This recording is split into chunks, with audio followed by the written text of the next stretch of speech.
Hi, my name is Cece Hall, and I'm an applications analyst here at LI-COR. Today we will talk about NPQ and how to measure it with your 6800. When photons hit a chlorophyll molecule in the thylakoid membrane inside the chloroplast, it has one of three major places to go. 1, it can bounce back in the form of fluorescence. 2, it can be used for photochemistry. Or 3, it is used for non-photochemical quenching. The name quenching comes from the fact that the process quenches or reduces the fluorescence signal.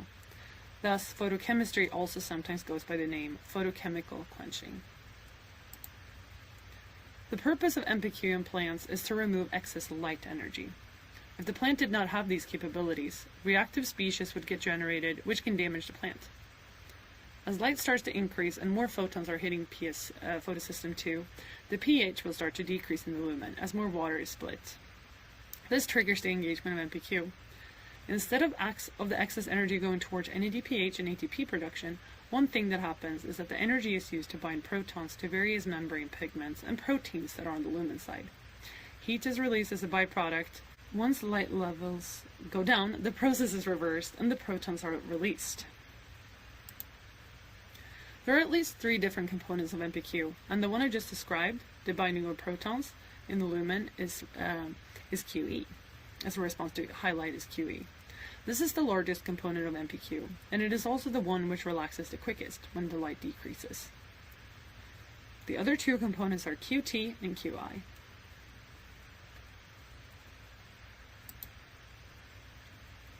We know that there are multiple pathways for energy to dissipate through the leaf: fluorescence, photochemistry, and non-photochemical quenching.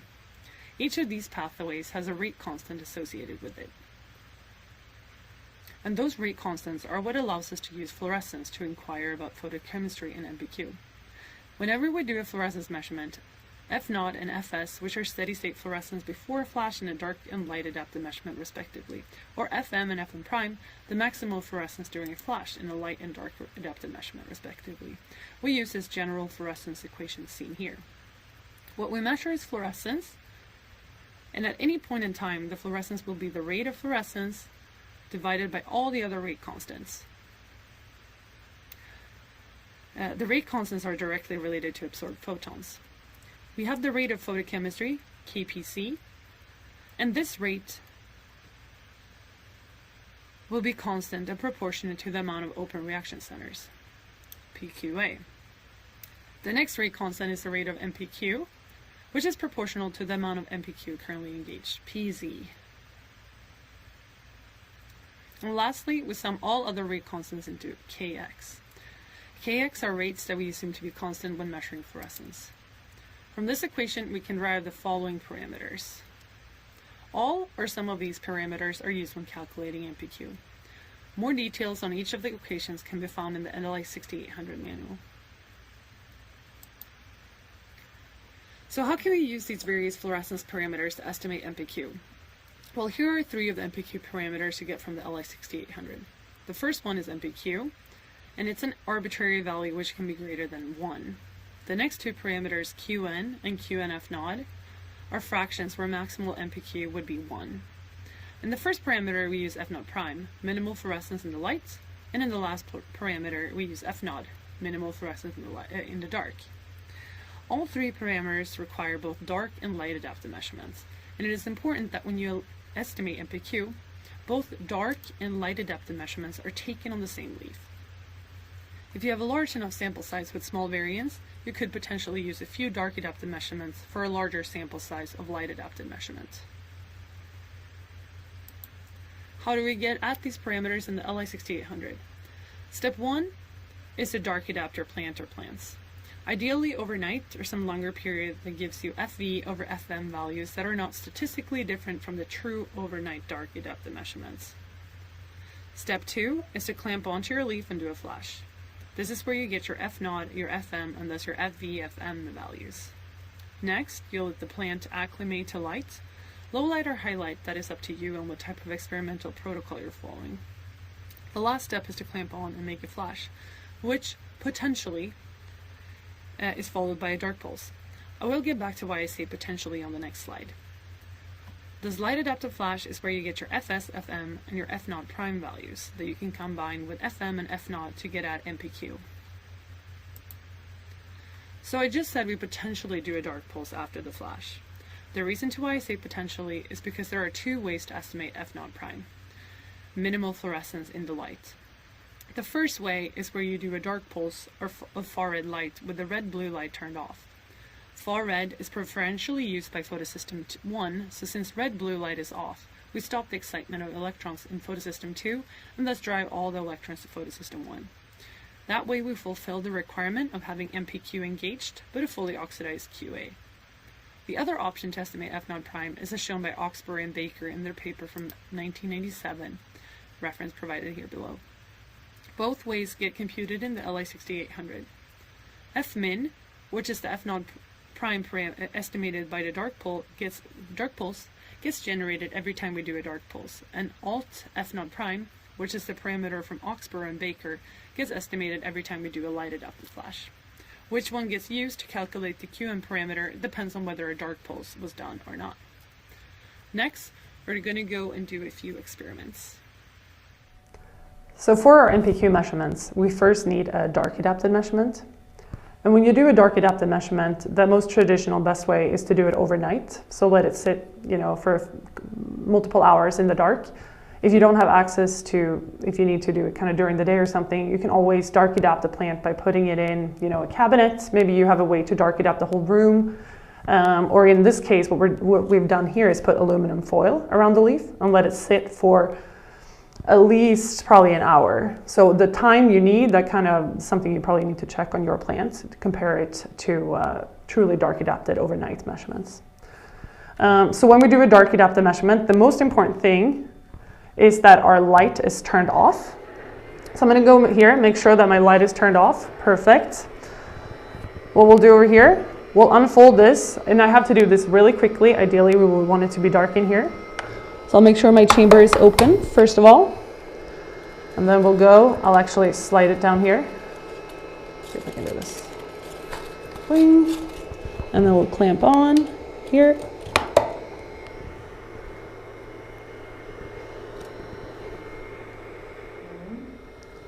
So now we're clamped onto the leaf, and the leaf is still dark adapting in the chamber because the light is off. Here under environment, you may want to set up these controls if you're interested in gas exchange as well as fluorescence. For example, if you're interested in dark respiration, you might need it for 5CO2 or something like that. But otherwise, if you're only interested in fluorescence, all you need to worry about is making sure that the light is turned off here under the fluorometer. Next thing, we need to make sure when we're doing a fluorescence measurement that the measuring beam is turned on. And we're going to be using for this dark adaptive measurement this dark moderate. So just, I would use one of these lower values here. Right now I have it set to 200. And then we're going to be doing a rectangular flash. Here we have a light intensity, a red target of 8,000. That should be good enough for this measurement. And then back again to our measuring beam right here. When we clamp onto a dark adaptive measurement, we need to make sure that we wait at least the averaging period, which in this case is 15 seconds. We've been clamped on here for probably up to a minute now, so we should be good. So to make this dark adaptive measurement, we can either open a log file and record it to a regular log file, or we can go over to this rectangular and click flash now. So that's what we'll do. We'll click flash now. And it's going to take about 1 second and then for it to plot all the data. Okay, so the flash was complete. We'll go down to see our results. We'll go down to the results tab right here. And this is our flash, and we see that we had an FV or a FM measurement of 0.77. And this is a little bit on the low end, but we do have a corn plant, so C4, and they typically have a little bit lower. Normally this is within the range of 0.78 to maybe 0.84. Then this plant looks a little stressed as well. Another place where you can look at your fluorescence data when you're clamped onto a leaf is under the measurements tab and then graph number labeled F. So here we can see that flash that we did previously. Now I do have another dark adapted leaf, so I'm going to go ahead and make a dark adapted measurement on that one as well. So I'm just going to unclamp here, move over to that leaf, quickly pull off the aluminum foil, put it in the chamber, and then we can see here that this period was where there was no leaf in the chamber. We can zoom in here as well a little bit. So this is now where we're collecting that averaging period of data. So we'll stay on, make sure we're on for at least 15 seconds. It's been about 30 seconds, so I say it's good. We'll go back here to fluorometry, settings, the rectangular flash, and we'll do one flash now.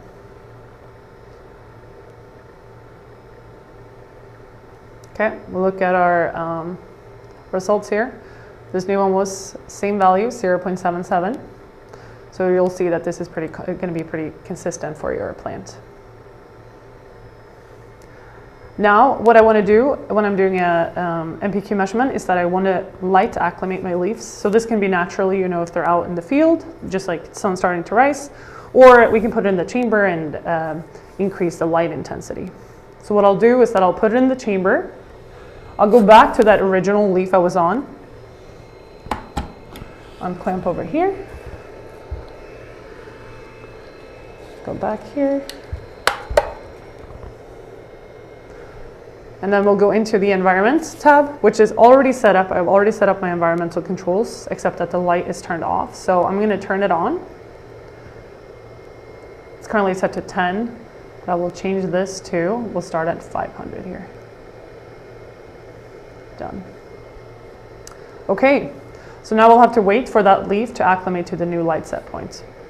We can see here how fluorescence will already start to kind of increase towards that baseline we had before. So now we let this leaf sit here in the chamber, acclimating to 500 micromoles or meters squared per second of light for some time. And we can see here that assimilation is steady. So we're going to go ahead and do our NPQ measurements. And for this measurement, we're also interested in gas exchange. So we're going to be opening a log file to collect the data. So let's see here, let's go to the log file. And then open a log file. Okay, so let's see here. New file. Done. Okay, so we have a log file open.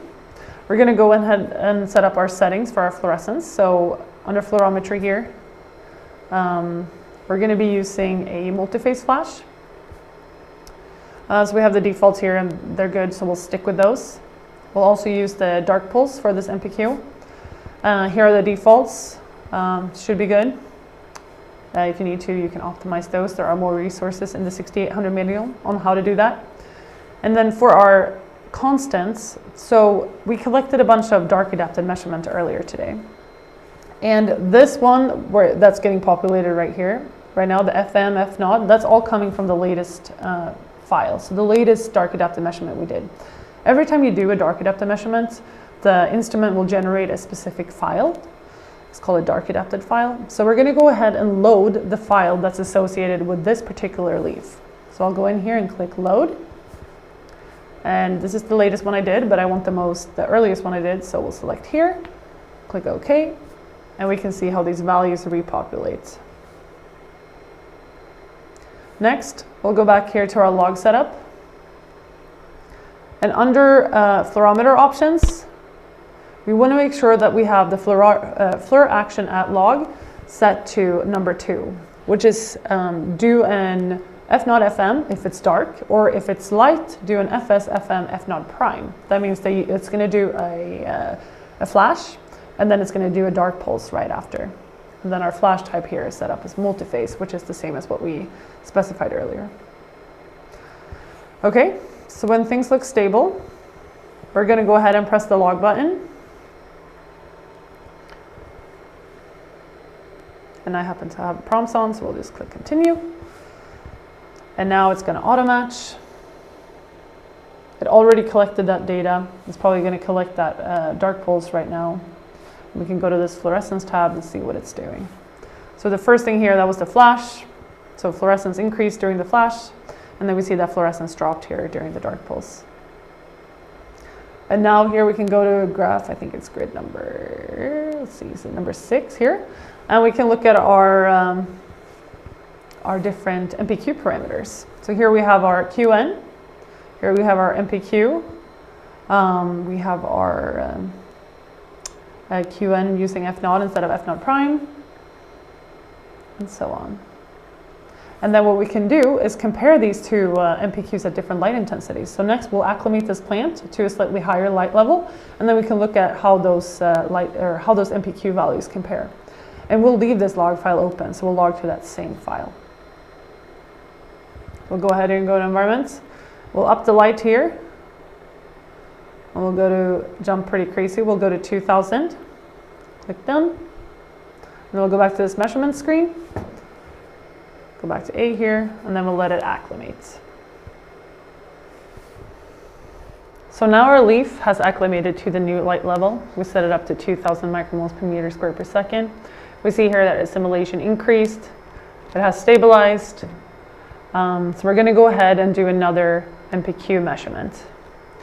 And we've already set up our environment in our fluorometry tab, so all those settings are correct.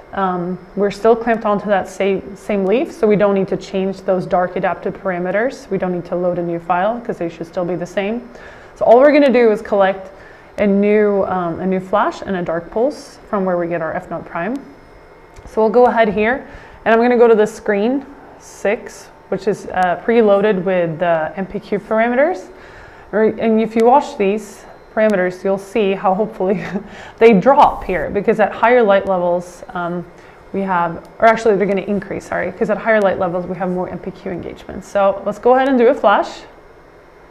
Do a log here. So we log both gas exchange and fluorescence. Still have that one on. Okay, we can go to this graph F here and look at our fluorescence. Okay, we had our flash, and we had our dark pulse.